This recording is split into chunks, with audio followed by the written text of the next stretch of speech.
Liberté! Liberté! Liberté! Liberté!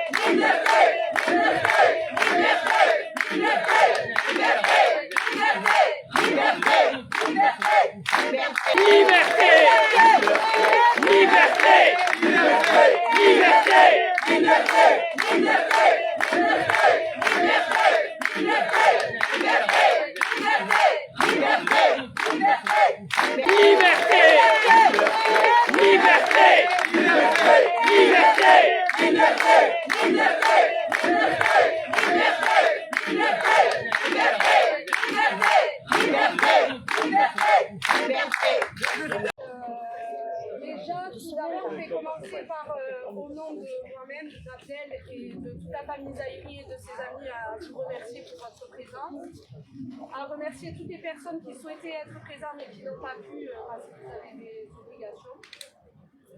Je rappelle que ce rassemblement est à l'initiative des amis d'Abdel et de la famille. C'est un rassemblement vraiment, ce n'est pas un rassemblement politique, c'est un rassemblement pour montrer notre soutien et notre attache à Abdel et à expliquer qui est Abdel, ce qu'il a vécu et ce qu'il est en train de vivre actuellement. Je vais vous faire un peu le contexte de la vie d'Abdel, sans trop détailler non plus. Donc Abdel est un Marocain, enfant de Marocaine, né au Maroc, frère de 3 frères et de 2 sœurs. Voilà, il a 3 frères et 2 sœurs. Abdel est arrivé en France à l'âge de 5 ans. Il est arrivé tout d'abord dans la commune d'Orange, scolarisé directement à Orange, et ensuite il s'est emménagé à Avignon. Sa mère les a élevés toutes seules. Elle a élevé ses 6 enfants toutes seules sur la commune d'Avignon. Il a poursuivi sa scolarité à Avignon. Arrivé au collège, il a rencontré un professeur de français qui s'appelait M. Mangine. Et M. Mangine, c'était une personne très très engagée et qui a pris un groupe d'enfants, un groupe d'élèves au collège Mathieu, et il les a initiés au militantisme. C'est avec ce professeur qu'Abdel a créé sa première association qui s'appelait AJC Rêver, Alliance de la jeunesse contre la réclusion, l'exclusion et les violences. Cette association, elle avait pour but de lutter contre toute forme d'exclusion, qu'elle soit scolaire, mais également contre les inégalités sociales. Suite à sa scolarité au collège, Abdel a poursuivi et a continué son association. Il en est devenu président. Abdel a fait énormément de choses pour la commune d'Avignon et pour les jeunes issus de quartiers populaires sur Avignon, et notamment pour les SDF de la commune. Donc il a fait du soutien scolaire, des sorties culturelles. Il y a des gens d'Avignon qui pourront le confirmer. Il a emmené les jeunes issus de quartiers populaires, notamment de la rocade à la plage, faire des visites au musée, il les emmenait au camping. Il voulait les sortir des quartiers de la commune et leur faire découvrir ce qu'était la France et la culture française. Ensuite, quelques années après, il a organisé des repas pour les SDF en période hivernale. Tous les soirs, il était soit à la poste, soit à la gare de Loul. Il distribuait tous les soirs en période hivernale des repas chauds. Ensuite, il s'est marié avec une Française d'origine marocaine et il a eu 2 enfants français. Ils sont nés en France et leur mère est française. Abdel a seulement la nationalité marocaine et un titre de séjour valable, ça c'est très important de le dire, valable jusqu'en 2028. Donc il est sur le territoire, parce que beaucoup nous posent la question, il est sur le territoire légalement. Il a milité également pour la cause palestinienne et il aime tellement la France, il connaît tellement la France, il ne connaît que la France parce qu'Abdel, en 39 ans, il est allé seulement 5-6 fois au Maroc. Il ne connaît pas le Maroc, il n'a pas d'attache au Maroc, toute sa famille est ici. Ses frères et sœurs sont de nationalité française et vivent ici, sa mère vit ici. La seule attache qu'il avait, c'est son père, mais il est décédé en 2018.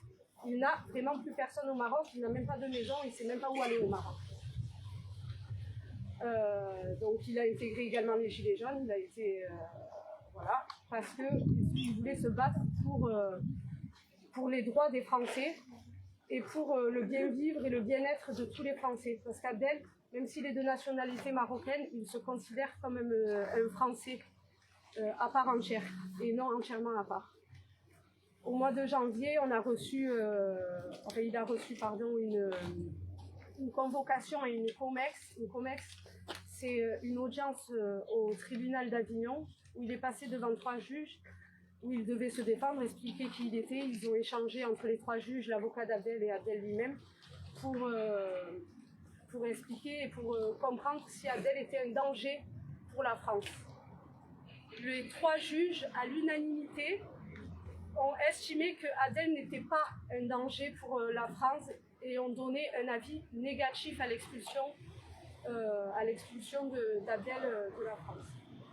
Quelques semaines après, Abdel a reçu une OQTF. Ce qu'on appelle une OQTF, c'est une obligation de quitter le territoire français sous 45 jours. Donc, durant les 45 jours, Abdel était assigné à résidence. Il devait aller pointer 3 fois par semaine au commissariat d'Avignon. Je tiens à préciser qu'il a respecté tous ses pointages. Il y allait en temps et en heure. Et il avait interdiction de sortir du Vaucluse, du département du Vaucluse. Et je tiens à préciser qu'il a également respecté cette clause-là. Abdel, depuis sa sortie d'incarcération et depuis les Gilets jaunes, il n'a plus fait aucune manifestation. Alors qu'Abdel, sur Avignon, le projet, c'était le roi des manifestations. Mais depuis maintenant 4 ans, il n'a plus organisé aucune manifestation, que ce soit sur Avignon, sur le Vaucluse ou même dans toute la France. Et il a même participé à aucune manifestation. C'était la preuve. Il voulait prouver et démontrer que Abdel, ce n'est pas un danger, ce n'est pas un ennemi de la France, bien au contraire, Abdel aime la France, il élève ses enfants en France. Il a été pendant près de 20 ans dirigeant et vice-président d'un club de foot qui s'appelle les Cheminots, où Abdel est un pilier dans ce club de foot. Et c'est un pilier dans ce club de foot. Il a commencé en tant que joueur. Et le président Paul Sellier, il a tellement eu confiance en Abdel et il a tellement il a adopté, il a tellement aimé Abdel qu'il lui a donné des responsabilités. Donc au début, Abdel, après être joueur, il a été entraîneur. Ensuite, il a été secrétaire. Et puis vice-président. Pendant des années, Abdel, tout le monde le sait, même si c'est Paul Sellier le président, Abdel, il a tout fait pour le club, il a tout fait pour ses joueurs. Il ne voulait pas qu'on soit un club comme tant d'autres qui jouaient la gagne. Non, pour lui, il voulait qu'on soit un club de foot à caractère social, où on sort les enfants, où il n'y a pas de condition. La seule condition pour être accepté aux Cheminots, c'est de vouloir jouer au foot. Même si tu n'es pas bon, même si tu es obèse, tu as le droit de venir jouer au foot et tu as le droit de t'inscrire au club de foot. Et ça, Abdel, c'est ce qui le caractérise. C'est sa bienveillance, sa solidarité. Alors que même nous, les autres dirigeants, on lui disait mais non, lui on ne peut pas le prendre parce qu'il ne sait pas jouer au foot. Lui il se battait et il acceptait ce joueur malgré qu'il ne sache pas jouer au foot parce qu'il luttait et il lutte encore contre toute forme d'exclusion. Quand Abdel il a compris que ça posait problème qu'il parle et qu'il soit un citoyen engagé, il a freiné et il a arrêté. Là, ce qu'on lui reproche à Abdel, c'est un peu tout cet engagement et c'est d'autres engagements qui sont des lives, par exemple, sur Facebook et des prises de parole de certains intervenants qui venaient à ces émissions. Mais Abdel, c'est un citoyen. Abdel, tout ce qu'il faut retenir, c'est que Abdel, c'est un citoyen français à mort.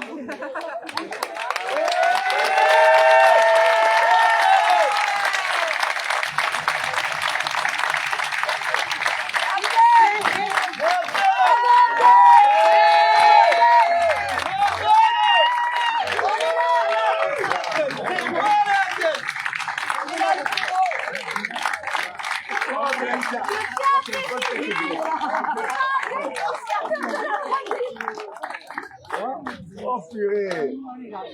Alors là, à cause de vous, ils vont tous me virer pour de bon. Alors, je tiens à préciser qu'Abdel n'est pas l'initiateur de la manifestation.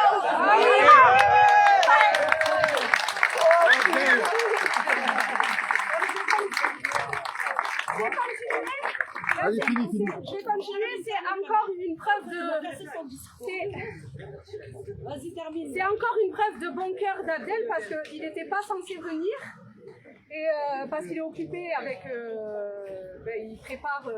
S'il y a un départ, on essaye de préparer, il prépare la voiture, on fait des trucs comme ça. Donc, il ne pouvait pas venir, voilà, il ne pouvait pas venir. Et quand il a vu, quand je lui ai dit qu'il y avait du monde et que le monde s'est déplacé pour lui, il ne voulait pas rester à la maison sans venir vous remercier et vous dire bonjour.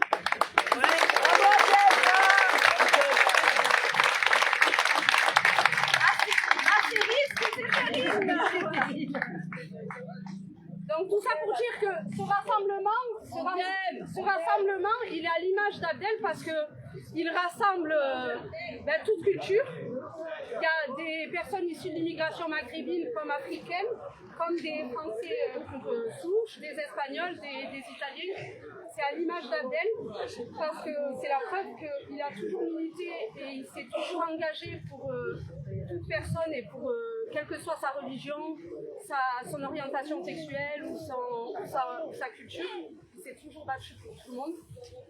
Et c'est pour ça que j'ai démarré cette prise de parole pour vous remercier d'être là parce que lui, il est connu pour si quelqu'un a besoin, il l'appelle, il a toujours été présent.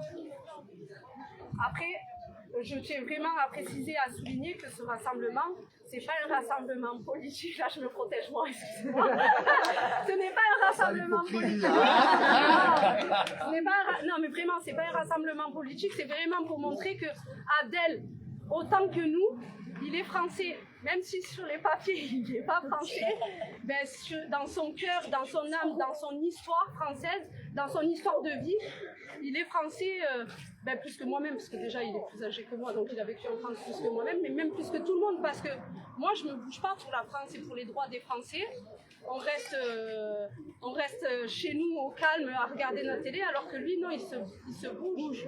Il s'est bougé pour les SDF d'Avignon, il s'est bougé pour les jeunes de quartier d'Avignon. Les repas du Célem aussi. Ouais, pour les repas du Célem, il s'est bougé dans le club de foot.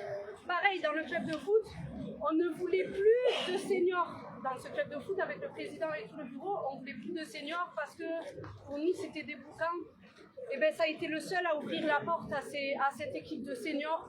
Il a réussi à nous faire changer nous-mêmes nos mentalités et nos représentations pour s'y rendre compte qu'en fait, il a réussi à créer une cohésion dans cette équipe de seniors où c'est une famille. Ils sont tous solidaires, ils sont tous venus nous voir, ils ont tous été attristés déjà de la situation d'Abdel, mais ils sont tous venus nous voir en nous disant si vous avez besoin de quoi que ce soit, même dans le club et tout, ils étaient là. Et ça, c'est à l'image d'Abdel.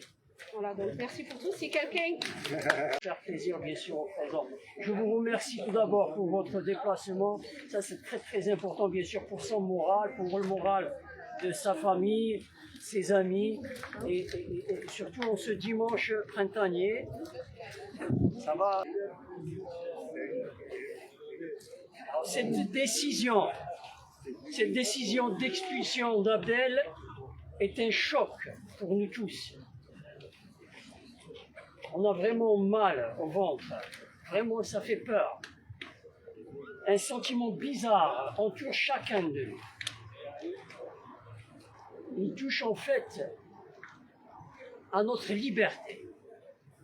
Ce qui est visé par cette expulsion, c'est la liberté de chacun. La liberté d'expression. Seulement, Abdel, ce n'est pas n'importe qui pour nous tous. Il n'est pas n'importe qui. Il n'est pas un délinquant, il n'est pas un trafiquant, il n'est pas un voyou, il n'est pas un terroriste, il n'est pas méchant, il n'est pas une dangereuse personne. Je ne sais pas si quelqu'un s'est senti en danger un jour avec lui. Jamais. Ni une menace à quiconque. Abdel est mon ami. Je l'ai considéré même comme un petit frère. Et c'est ça qui me fait mal. Il est aussi un père, il est aussi un mari, un fils, un oncle, un neveu, un membre de notre famille. Et malgré ça, je suis sûr que tout le monde peut en témoigner.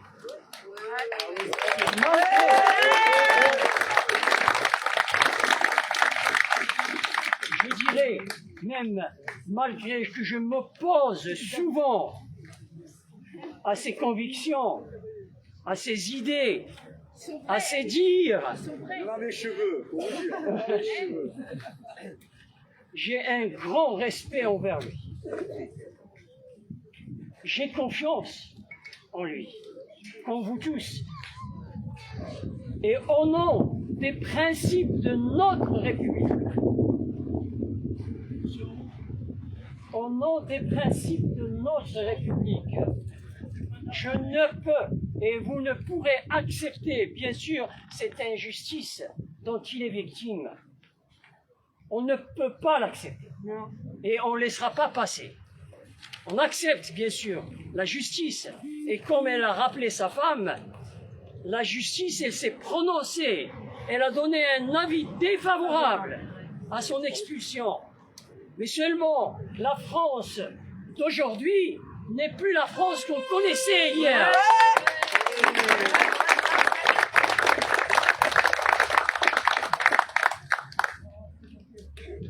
Expulser Abdel de notre ville, c'est voler notre liberté.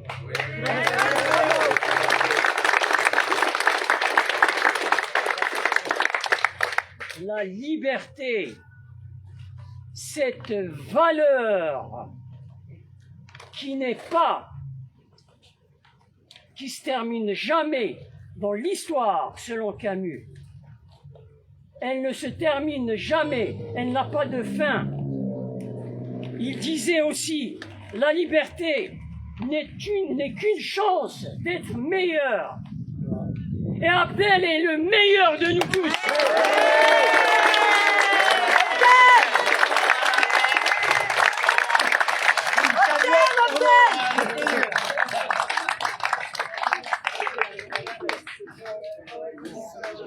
Oui, ils veulent nous prendre le meilleur de nous tous. Et je termine par autre chose qu'il a dit encore Albert Camus, encore plus importante. C'est que, il disait, on a déclaré qu'il fallait la justice, que soi-disant la justice est prioritaire que la liberté. Eh bien non, dites-le à un esclave, qu'est-ce qu'il va foutre de la justice? C'est la liberté qu'on veut, et c'est cette liberté qu'on défend.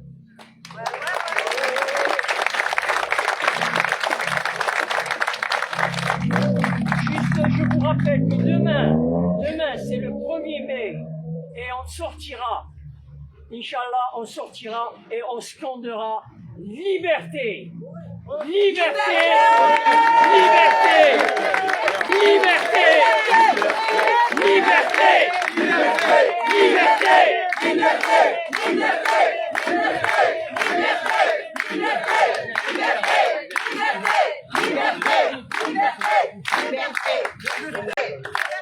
Et vive Abdel et vive la France!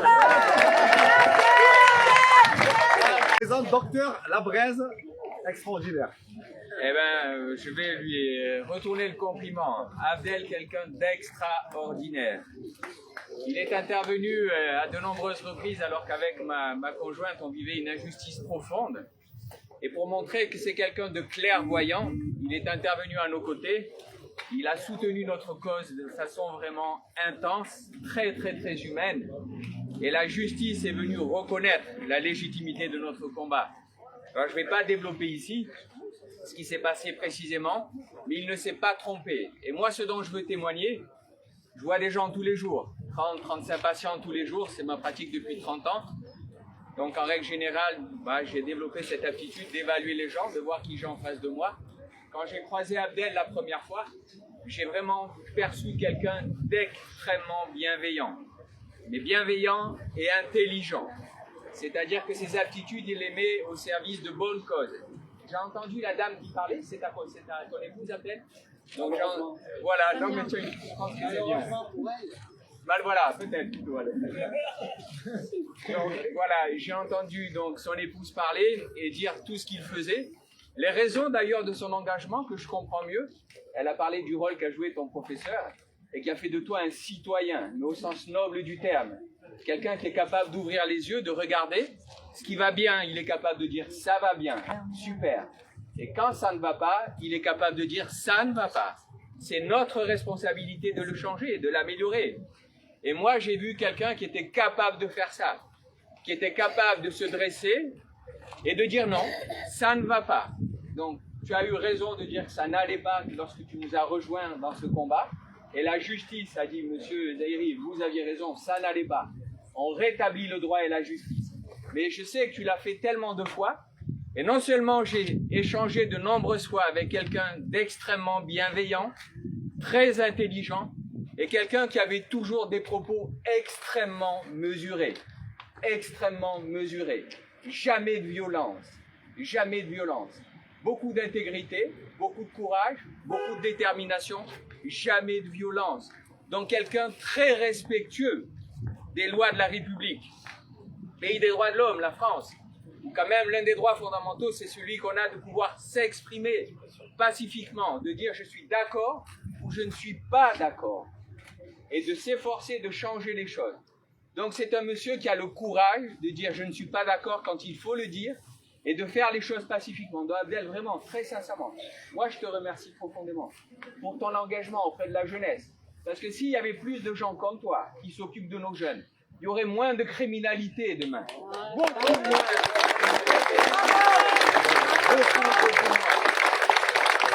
Donc on devrait te remercier, pas t'expulser, te remercier d'être là, d'être qui tu es et de faire ce que tu fais. En tout cas, moi, en citoyen français, je te remercie d'être là et de faire ce que tu fais.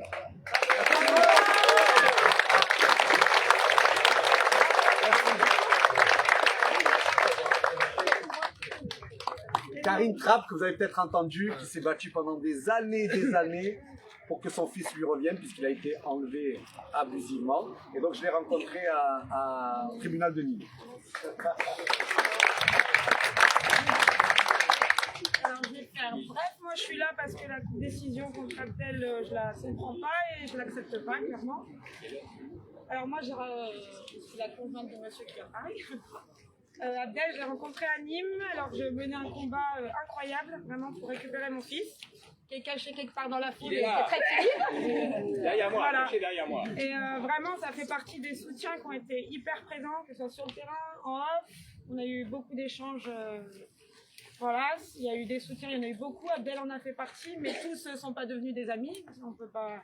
Et Abdel, vraiment, sincèrement, une grande attache, une profonde amitié, vraiment. Je rejoins aussi ce que disait Jean-Philippe. On a toujours eu des échanges. Bon, moi, ils étaient limités dans le grève de la faim, mais on en a eu d'autres depuis. Ça a toujours été bienveillant, ça c'est certain, mesuré. Et voilà, c'est de l'intelligence, ça c'est certain aussi, aucun doute. Et donc moi je pense à Abdel, franchement la décision, j'arrive ni à la comprendre ni à l'accepter, je suis vraiment choquée. Et je pense aussi à ses enfants, parce que lui s'est quand même battu pour mes enfants. Et sincèrement, je vois même pas comment c'est possible d'expulser Abdel déjà, qu'il est, et un père de famille qui a 2 enfants ici, scolarisé, donc il y a une femme aussi quand même. Et je ne sais pas comment c'est possible de concevoir que deux petits bonhommes vont se retrouver sans leur papa. Parce que j'ai cru comprendre, ils sont bien intelligents aussi, ils bossent bien, comportement nickel, etc. Où est le but d'une telle mesure, quoi. Donc dans l'immédiat, je ne sais pas quoi faire à part s'opposer. Apparemment, on ne peut pas.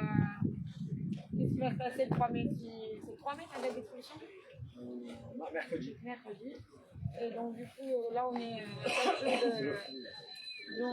à part des recours médiatiques, des recours judiciaires, etc. des rassemblements. Sincèrement, voilà. Je sais pas quoi vous dire d'autre. Je suis quand même vraiment triste, choquée. Voilà.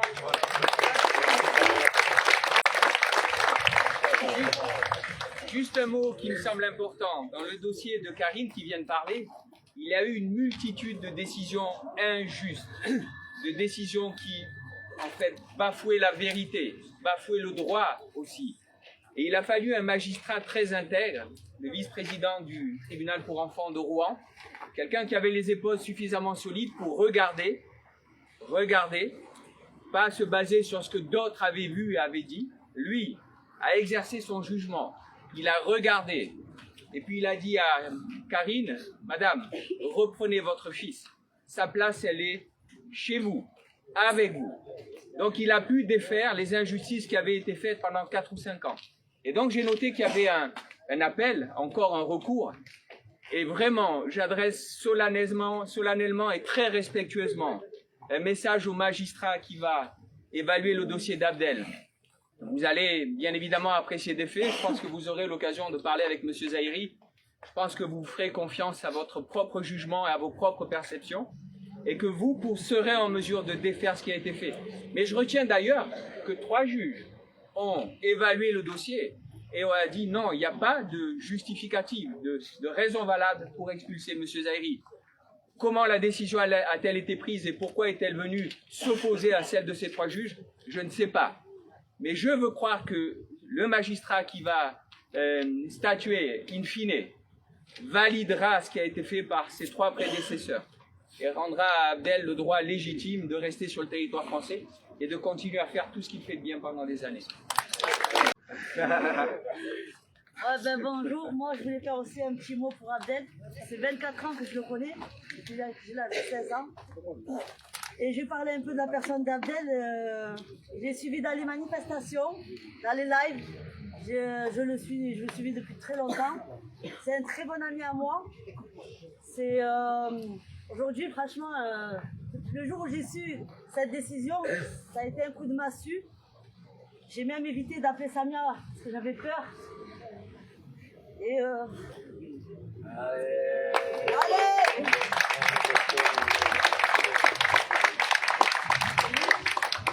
J'ai eu des coutures dans ma vie et j'ai trouvé qu'Abdel derrière moi qui pouvait m'aider. Même parfois, il m'appelait à 4h du matin pour venir l'aider.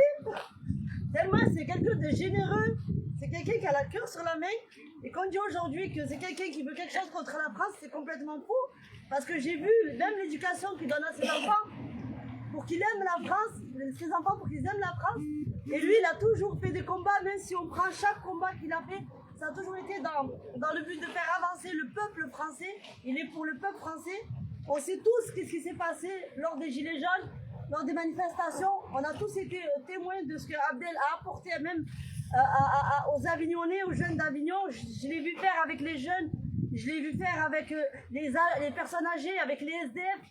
Et je connais personne dans cette ville qui a fait ce que Abdel il a fait depuis même plus de 20 ans maintenant. Et aujourd'hui, je trouve ça injuste qu'on veut le sortir de la France, parce que même la raison, elle est pour moi, ça me concerne que moi, elle est fausse.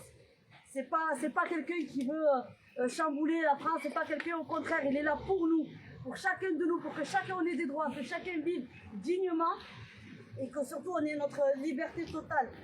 Et aujourd'hui, là, moi, ce que j'aimerais bien, c'est juste témoigner que Abdel, on en veut un tous dans notre vie. Tous, on en veut un dans notre vie.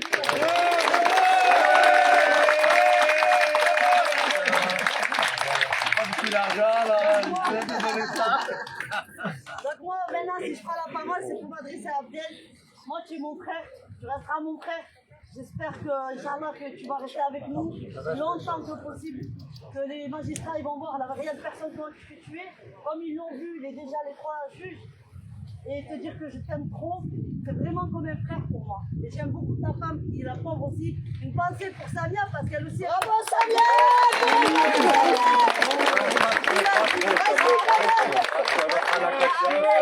Il y a Abdel, il y a le bonhomme! Il y a Abdel, il y a Samia qui portent tout derrière son dos, la pauvre. Et en tout cas, si tu as besoin, on est tous là. Je pense qu'on sera tous là présents pour toi. Si tu as besoin de quoi que ce soit, on est là pour toi, pour tes enfants. Oui, mais j'ai besoin d'Abdel quand même. Non, c'est pas Abdel, nous sommes Abdel. Et pareil pour Abdel Bouchard. Bravo.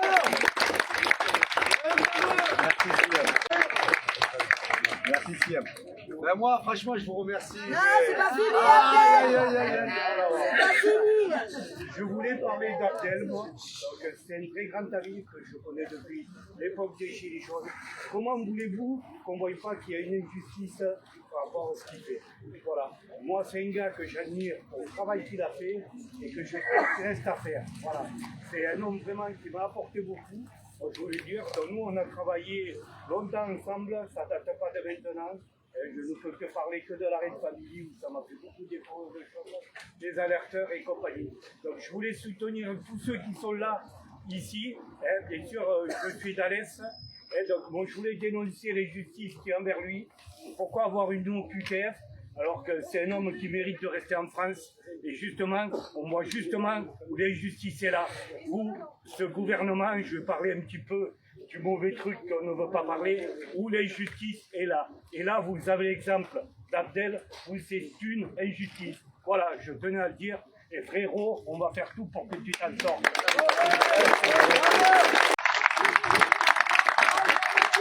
Je ne soutiens pas ce personnage. Je ne soutiens pas. Moi, j'aimerais dire trois choses simples, brefs et claires. Non, c'est pas ça, c'est vous. La représentation de Abdel en 3 mots. Liberté, égalité et fraternité. Je vous rappelle aussi, n'oubliez pas, vous pouvez encore continuer à faire des attestations. Le soutien pour la cagnotte pour Abdel. Le soutenir, pour moi, ça a été un frère, un ami, un confident. J'ai grandi avec lui, il fait partie de ma vie, de ma famille. Cette décision est inacceptable, que ce soit pour nous, pour les amis, pour la famille. Je vous remercie aussi d'être venus, nombreux comme vous êtes. Et quoi vous dire de plus? Vraiment, la représentation de Abdel pour moi, dans ce monde et dans cette société, c'est la liberté, l'égalité et la fraternité. C'est la 3 représentations de Abdel. Et venez nombreux, soutenez-le, n'oubliez pas les cagnottes, les attestations. Un petit rappel pour Samia, parce qu'on la voit un peu dans l'ombre, mais voilà, elle est là, elle soutient son mari, elle soutient sa famille. Elle est là aussi dans l'entraide humaine. C'est une femme avec du cœur, de la compassion, de l'humanité. Et je me demande pas pourquoi elle est mariée avec Abdel, parce que les femmes se ressemblent. Pas le pire, c'est Darmanin. C'est Mélanie. Je vais dire un mot, on parlait d'Albert Camus, moi je vais parler de Ionesco, il s'appelle le théâtre Rhinocéros. On est en pleine dedans, et toi on peut t'assimiler à Béranger. Tu sais qui c'est Béranger? Tu vas me le dire. C'est le dernier vivant qui ne va pas être un rhinocéros, il ne veut pas l'être. Rhinocéros, ouais. Voilà. Je demande à tout le monde s'ils ne la connaissent pas. Moi j'avais un prof de français comme toi qui a tenu à nous la faire étudier la pièce. La pièce elle a été écrite en 1956 pour montrer aux gens comment la dictature venait au pouvoir. Comment on arrivait à inculquer les gens qu'ils n'aient qu'une seule version de la chose, il ne fallait pas s'opposer. Et le dernier qui s'y oppose, il s'appelle le Béranger. Et c'est toi. C'est pas toi. Ah, qui s'appelle pas Mohamed, j'accepte. Voilà. Après, c'est dangereux. Et j'invite aussi tous les jeunes de théâtre à aller la rechercher, la pièce. Merci. Parce qu'avec ça, sur Internet, j'ai touché des grands des théâtres qui ne la connaissaient pas. Ils nous ont insultés, nous les gilets jaunes. Voilà, allez, merci. Merci à toi.